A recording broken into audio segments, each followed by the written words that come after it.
Oh man, you should have seen the spider that Michelle just killed. It's big. It was like that big. No. It was as big as my face. Hello. Hello. We are Minnie and Mia. Mia. We are Minnie and Mia. Yes. My name is Howard.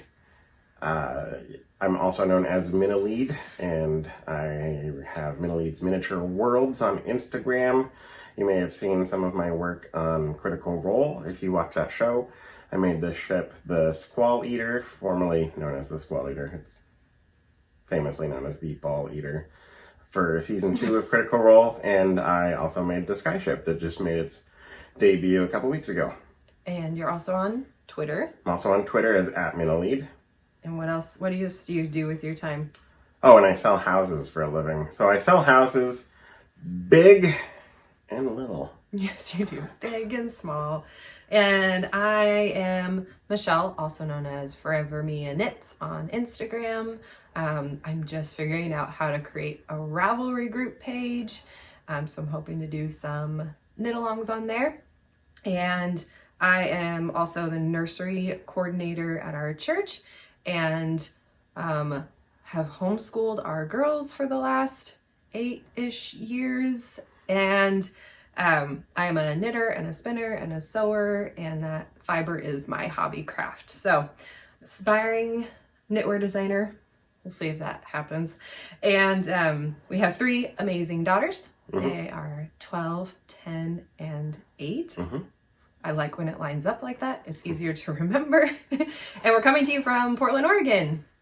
Not live, but no, live-ish. Whatever. You can watch this whenever you watch it. And what day is today? This is a Memorial Day, actually. So it is May 30th.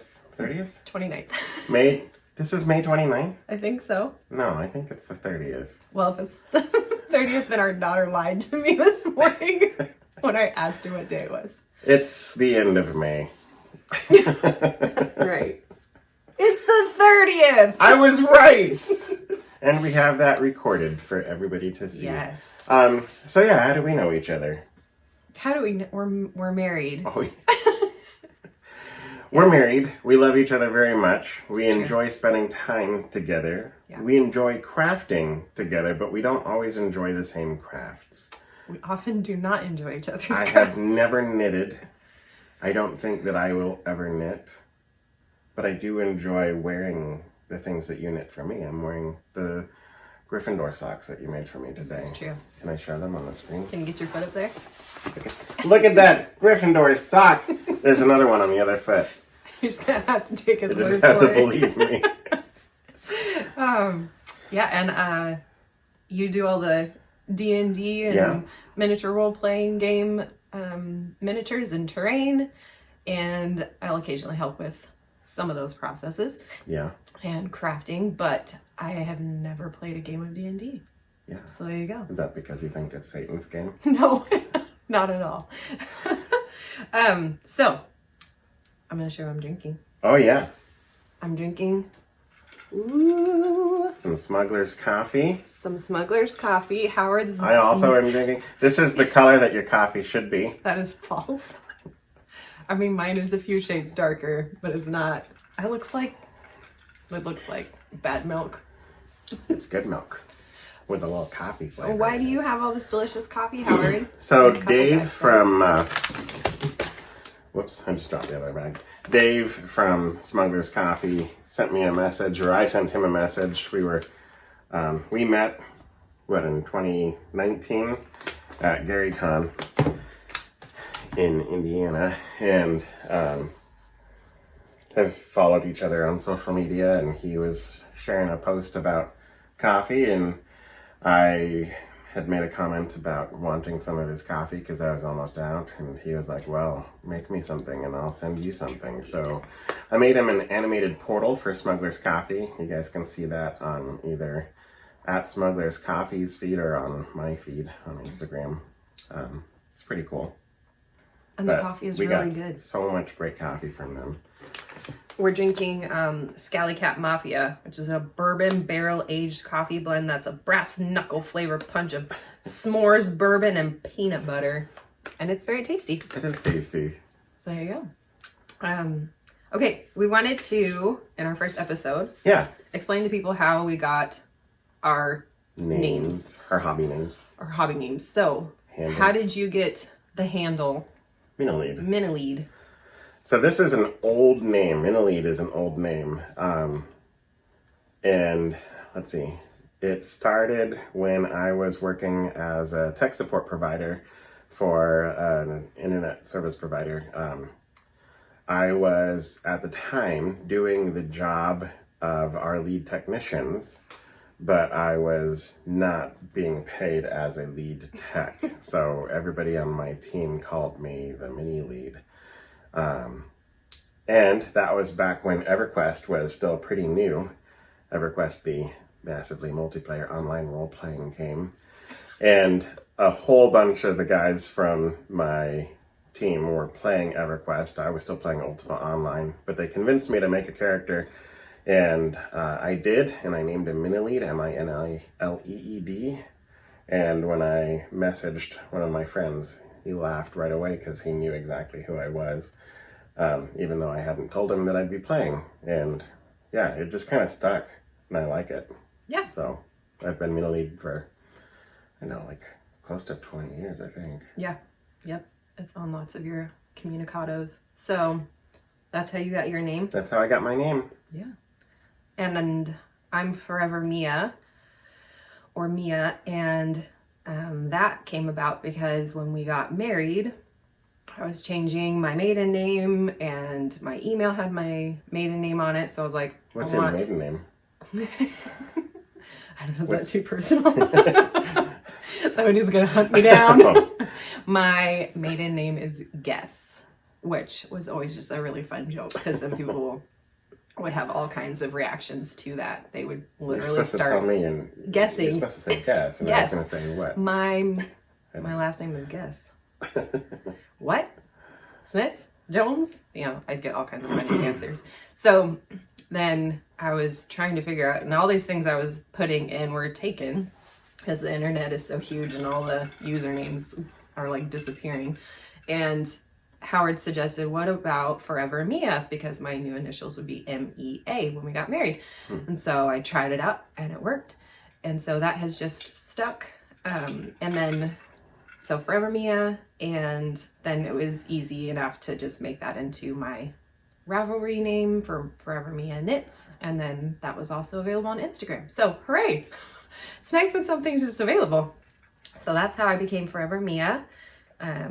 And we also wanted to ask each other, how you got into your hobby? So how did you get into your hobby? So my neighbor, when I was little, like 8 or 9 years old, taught me how to knit. I would go over to her house after school, and it was one of my favorite things to do each week. She would give me a glass of milk with ice in it, and I thought that was so weird.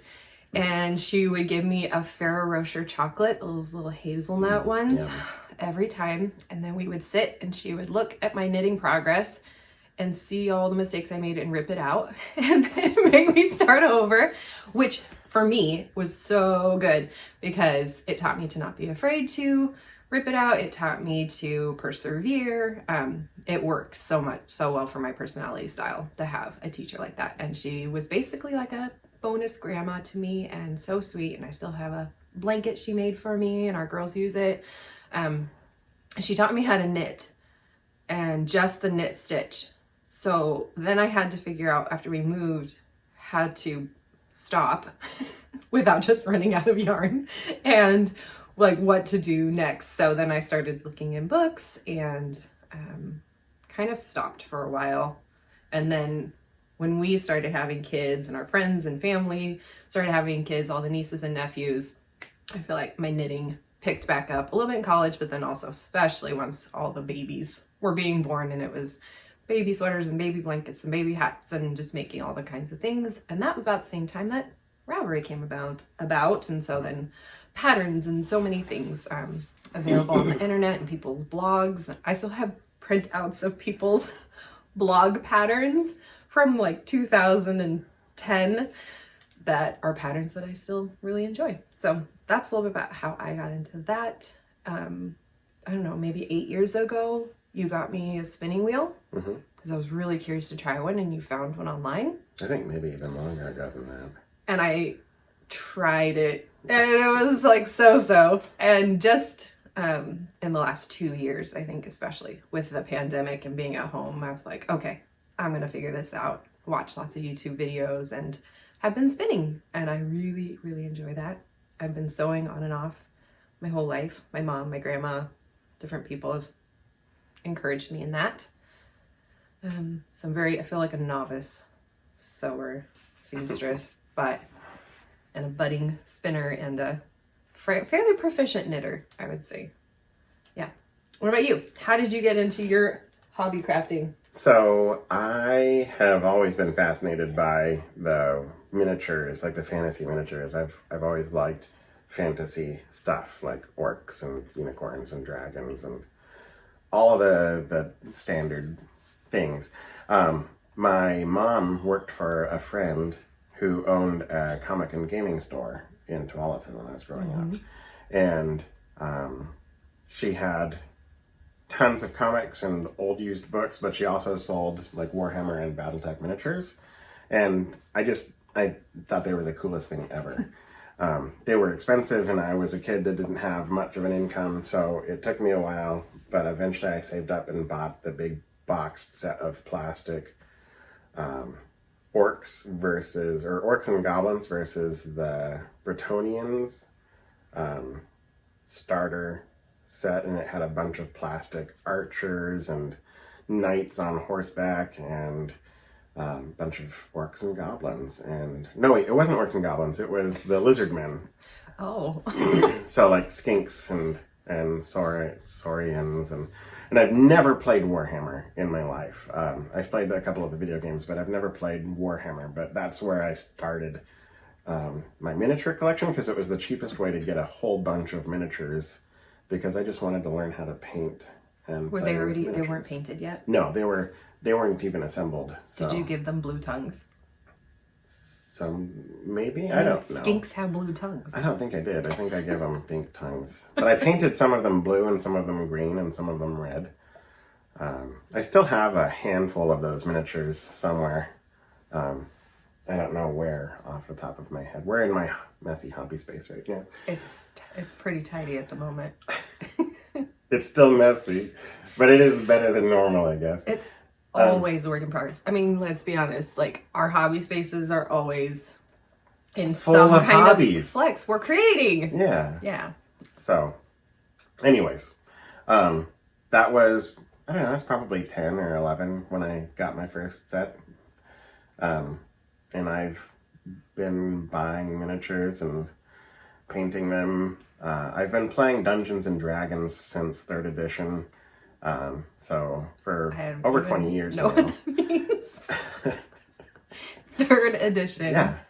What edition are you on right now? 5th edition. So 3rd edition. See, that doesn't sound like it was very long ago then. 3.5 came out after it, and then 4th edition, and then 5th edition. Oh, there's a half edition. Yeah, there is. Okay. But yeah, that's how I got into it. And I actually started playing Dungeons and Dragons more because I wanted an excuse to play with the miniatures and to like make more models. Yeah. So we've been doing 3D terrain in my games for years. And now we have, now we're all grown-ups. We're grown men with jobs, and we play Dungeons and Dragons on thousands of dollars worth of terrain and miniatures. It's pretty nuts. Hopefully we'll start playing in person again soon, but we'll see what happens. Yeah, the world is getting back to some semblance of something day by day. Okay, well, we wanted to do a segment of works in progress, or in our case, what have you done? No, that's the next one. Oh, what's on the workbench, what's on the needles? So, what's on your workbench, Howard? Show us what are you working on right now? Right now? Yeah, right now. Right now I'm working on these 3D printed miniatures from Tabletop. Is it? No, not Tabletop World. From Printed Scenery. Printable Scenery? Yeah, printable-scenery.com. This is from the Hagglethorn Hollow stuff. Keep them up there. Yeah. They're twins. Well, I mean, this one's probably wanting to eat that one. I don't know. Do carnivorous plant dinosaurs eat other plant dinosaurs, or do they eat meat? Seriously. Do they eat plants? The little mushrooms on him are so cool. Yeah, super fun. These are 3D printed. I didn't make these. I didn't design the files. You can get them from printable-scenery.com. They're part of the Hagglethorn Hollow Kickstarter that I was wisely instructed by my wife to not back the physical version of, but rather the 3D printable version of. And I think that was probably a good choice, because some of the pieces are really big, and I've printed a couple of the buildings too, and they take up a lot of space. True. So True. Yeah. What else are you working on? So you've assembled those. I've assembled those. That's finished. That's finished, so that's next. What else are you working on? I'm working on all of these houses. Oh, these are so awesome. Let me bring this one down. I can be your Vanna.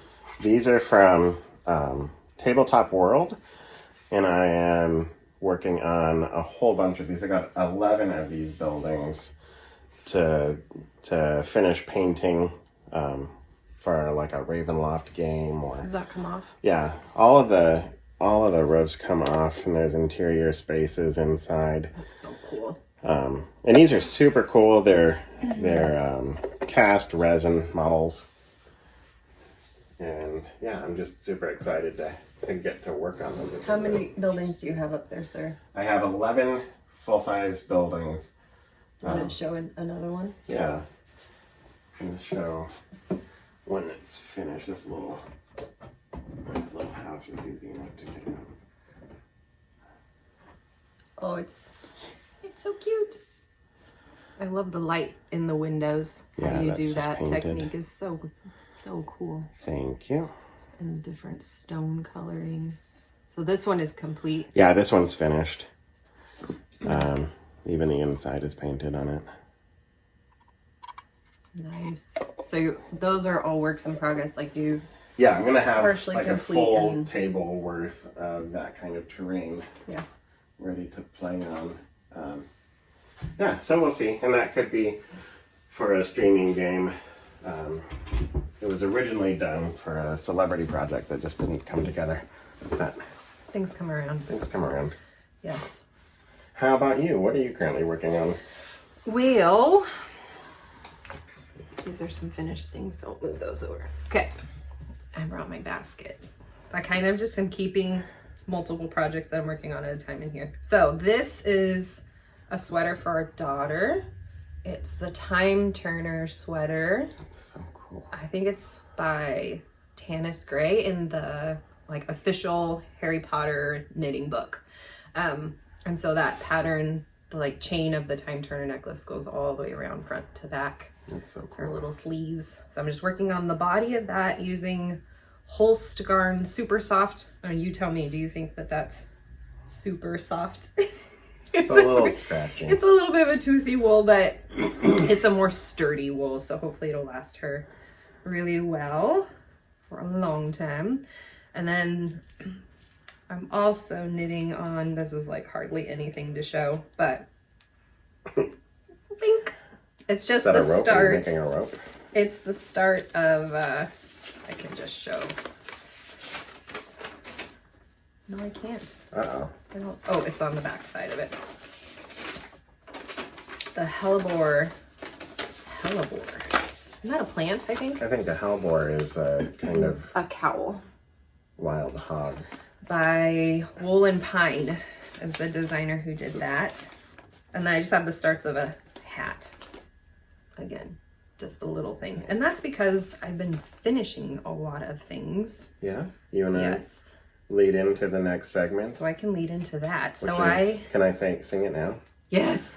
What have you done today to make you feel proud? And if you get the reference for that, comment below.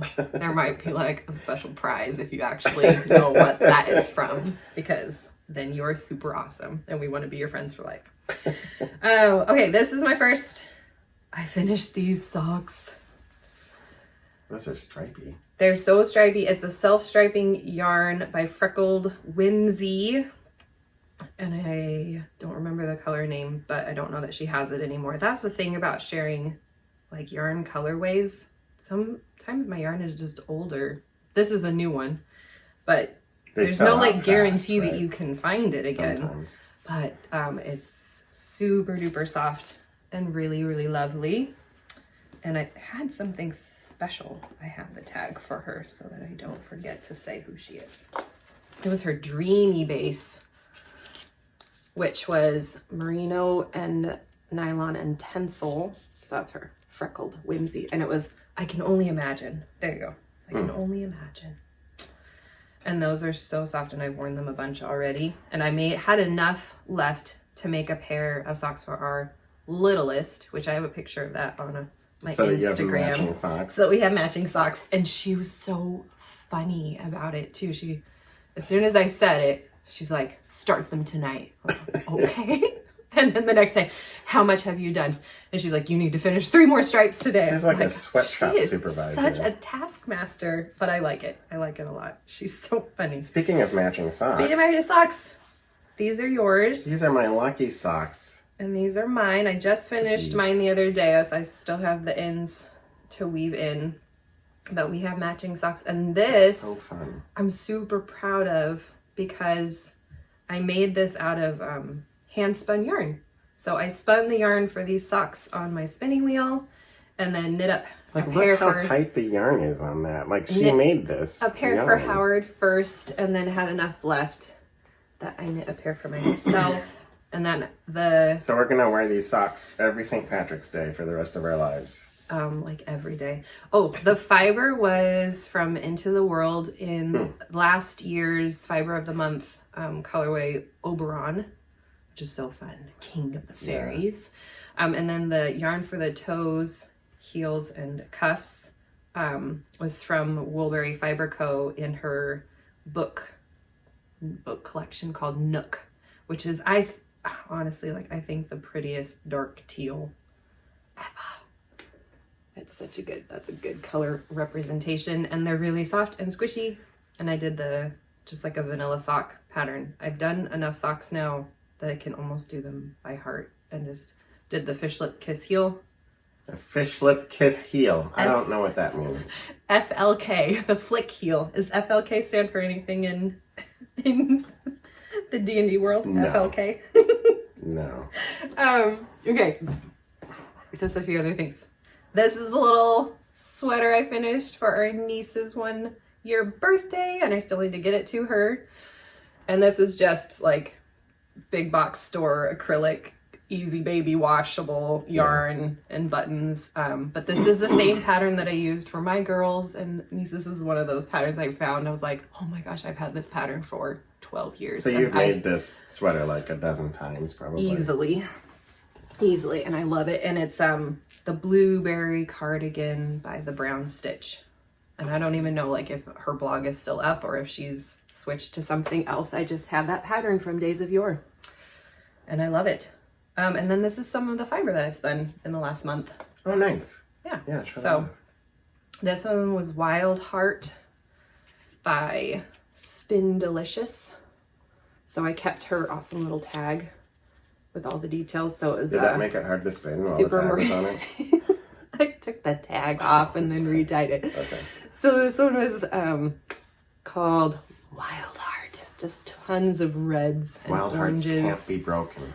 I definitely bought these thinking of Valentine's Day because I'm a Valentine's baby. Yes, you It's are. my birthday. It's a big holiday in our house. It is a big holiday around here. And then these two were both by Woundup Fiber Arts. And so those were really fun. Fractal Spins. Do you know what that means? Fractal is like a randomly generated or procedural something to do with math. That's pretty good, actually. That's the exact definition. You got it. You nailed it. So kind of. So what you do is you take the fiber, the big long length of it, and you split it in half. And I'm getting pretty good at like actually splitting it and weighing it and being like, oh my gosh, it's like almost just right. Because sometimes then it's annoying if you have to like keep splitting it to try and get it even. Because these are just 2 plies together. And then, so then you keep one and you spin it end to end.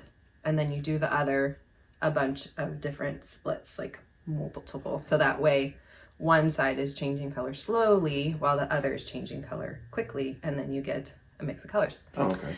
So that's what I did for this, which then ends up making it striped like that.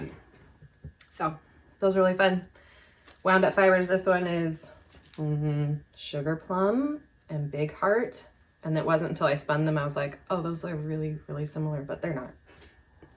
And she just did an update on her Instagram, you know, for the 5 people maybe, or 1 person who's watching this and is also into spinning and fiber who wants to go get some. There she is. And she's got lovely things. Really, really beautiful fibers for spinning. And that's all I have to say. All right. I'm definitely like a production knitter. I love finishing things. So I like starting things. you love starting things. More of an idea guy. I have a great idea for another project, I'll say, and Michelle will say, have you finished any other projects that you've got started? Or what about working on something that's already taking up all of the space in the house? No, I'd never say that. But I did finish something recently. Yes. So I get to show this What off. have you done today to make you feel proud? Rawr! Oh my gosh. So this is the Krayt dragon from the Mandalorian Disney Plus show. I mean, it's not exactly, but it's very much that. This was created by Darkfire Designs, and you can see them on myminifactory.com, and I believe they have a Patreon as well. But this was made for my friend Doug, and it's just massive. This thing is so stinking huge. I have a pretty big 3D printer. I have the Anycubic Photon Mega X, and this printed in 3 sections. Say that 5 times fast. The Anycubic Mega Photon, no, I can't. Anyways, it's a hungry dinosaur. It's a Krayt dragon, and I think it's a great dragon, and Doug is really excited about it. And I am too. I kind of want to print my own, even though, like, I can't imagine being in a campaign of his and him pulling out one of these things and thinking, we should have 2 of those. But still, I think it's pretty cool. It's 3D printed with PLA, so it's a filament, and then I painted it.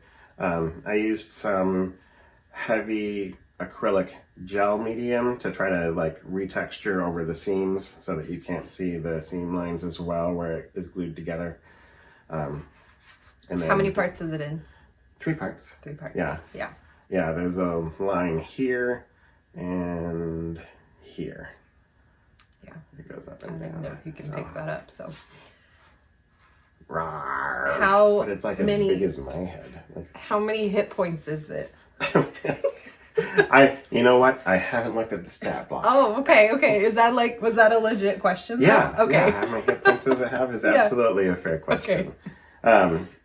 I've played 3 different versions of the Star Wars role-playing game. Okay. I've played one called Revised Core Rules, one called Saga Edition, and then one which is the current edition that I don't even know what it's called. But the current edition, you roll like weird fancy dice and you're like, how many hairs did I get? Or how many starbursts did I get? And then you add and subtract them, and if you have more starbursts than hairs, I think you succeed. I don't know. What? It's weird. But it's still fun because Doug's like a Star Wars wizard. Yeah. Okay, so I would say the other big thing that you finished was your ship. Yeah. So I finished the giant... I don't have it with me because I sent it off to Matt Mercer at Critical Role. But maybe you can include some pictures or something. Yeah, I'll definitely include some pictures. But I do want to show off the ship. So if you've seen Critical Role, you've seen the Ball Eater. And that was started from the same ship. The ships that I build are usually built around Mega Bloks pirate ships. So this is the same model that I used for the second season ship, which is just a regular ship. And what I did is I just snipped off all of the pegs, all these little Lego style pegs. And then I use a really complicated material that I like to call wooden coffee stir sticks. I thought I had some on the table, but maybe not. I glue, literally I just glue, I cut into different lengths and glue coffee stir sticks on. And I've made ships for other people as well. Some people like having a playable grid pattern on the deck, so I'll like offset the planks to make a grid. But when I made it for Matt, he just wanted it to like look like random planking, which I prefer. Yeah. Because I think in a small space like that, like if you're only playing on like 1.5 feet, maybe 2 feet by 8 inches, it's pretty easy to kind of like guesstimate the distances between things. But, but you have like checkerboarded it before, so you can see the movement. Because Dungeons and Dragons is a board game basically, and it's the movement for combat is based on around a 1-inch grid. Yeah. Yep. So. Okay. And I think that's all I've got. I mean, I did bring in one of my older pieces that's finished. This is an arch that I made. This is made completely out of foam. It's made out of foam from the dollar store, as well as the wider pieces are the pink insulation foam that you can get at Home Depot or Lowe's or any home building store, really. But yeah, this isn't made with individual bricks. It's made out of larger pieces that I carved bricks into. Painted. And then painted. So you're a very talented painter. Oh, thank you. Okay, now we're gonna get into our last section. Yeah. Which is about... before that. What? You wanted to share about a giveaway? Oh yeah, I have over 1,000 followers. Thanks to the launch of the ship. I now have over 1,000 The launch followers. of the ship? The release, the unveiling that was perfect. Of the ship on Critical Role. I've gotten a bunch of new followers on Twitter and Instagram. Yes. I have over 1,000 followers now on Twitter, which is yay! I'm so famous. And I have almost 800 followers on Instagram, and I've wanted to do a giveaway for a while, like when I hit 1,000 followers on my Instagram account. So when I hit 1,000 followers on my Instagram, for viewers of this show and anybody who's also doing the giveaway, I want to give away a copy of the Games Workshop game Dreadfleet. What does that look like? That looks like this. Wow. Oh my gosh. Dreadfleet. So it's a miniature ship game, which I thought would be, because most people that are following me because of the ships that I build. I just thought it would be kind of appropriate. Plus, I bought like 3 copies of this game several years ago when it first came out, thinking this is going to be the next big collectible, like and it Space is. Hulk. This thing is like worth so much money. I think it's worth about $100, and when I bought it at the time, it was worth about $100. Oh, but it's so awesome. But in today's money, like that $100 is worth more because of inflation. I don't know. No, that's worth less, actually. I don't know if that's right. Anyways, you're trying to upsell this giveaway awesomeness. So if you've ever played like a miniature pirates game, there are several miniature pirates games. It's pretty cool. I mean, you get a bunch of really unique looking ships, and you get to put them together and paint them, and fun! It's like a pirate. It's like a pirate combat game. There's some really awesome boats. It comes with 12 dice.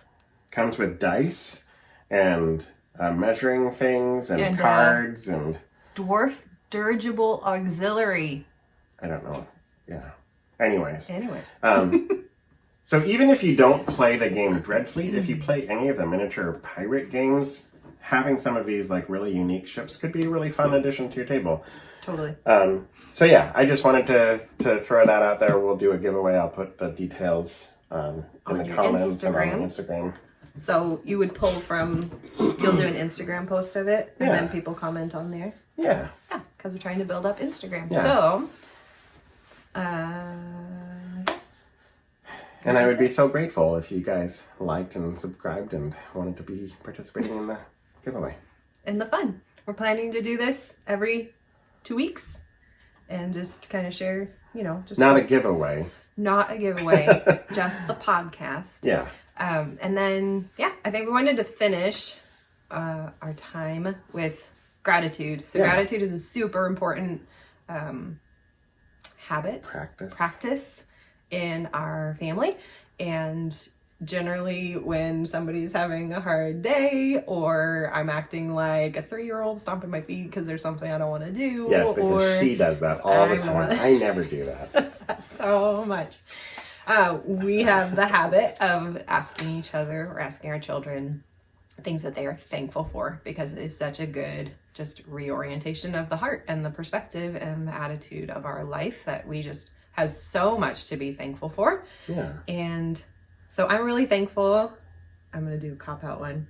Oh, gosh. I'm really thankful we're finally filming this because we've been talking about doing it for over a year and a lot longer than that. Gone back and forth about why are we doing it and just all the reasons behind and what do we even have to talk about or share or whatever. But we finally were like, let's just do it. We're just going to go for it and it'll be what it'll be and we'll get super internet famous and it'll be... He said that to our daughter this morning and she goes, no. It's like, wow, thanks for the motivation. So I am really thankful that we're doing this and pursuing our crafty habits and encouraging one another. That's a big thing too. Yeah. We're hopeful that we can use this as a platform to encourage each other. Yeah, because we already do, but we want to encourage. We also want to encourage each other. Other crafters, other people interested in the same hobbies, or different hobbies. Yeah. Like it's okay to not have the same hobby as your partner. But we should still like affirm each other and encourage each other, lift each other up. And so I guess I'll do what I'm thankful for. Yeah. I'm thankful that you are still watching. So thank you so much for like making it this far into our first ever podcast video. I'm really excited that we finally have gotten to do this. And it's really, really fun. So hopefully you're enjoying this and are going to look forward to the next one that comes out. We don't really know what we're doing, and you can probably tell. Oh, man, we're so professional we're experts already. at this already, and you can probably already tell. Yes. But yeah, I think what we really want to end with is like an encouragement to our viewers to like go out into their social media spaces or their physical real world spaces and just encourage a crafter that you know, either someone that you follow online, someone that has taught you something in person, just somebody that is making things that you think are neat. Just let them know. Yeah. It is so great as a maker to hear from people who like what I make. And I know that that's true for other makers as well. Yeah. And sometimes I think people just feel like, oh, I'm not really somebody internet famous like they are, so they don't want to hear from me. Yeah, they do. Yeah. Absolutely. It feels good. So encourage one another and also just encourage you in whatever your creative pursuits are to make space for that. It is so good for our soul, for our mental health, for so many things to just create good and put beautiful, good things in the world. Yeah. All right. Thanks, everybody. Bye. Bye.